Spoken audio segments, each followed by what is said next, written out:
ఈ మా కార్యక్రమంలో జిల్లా కలెక్టర్ గారి ఆదేశానుసారం జిల్లా సమాచార పౌర సంబంధాల శాఖ వారి ఆధ్వర్యంలో తెలంగాణ సాంస్కృతిక సారథి మేరీ రవీంద్ర గౌడ్ కళాబంధం మన గ్రామానికి రావడం జరిగింది.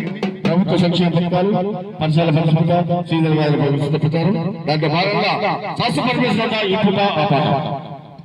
అరే తెలంగాణ జిల్లా మా గారు తెలంగాణ సర్కారే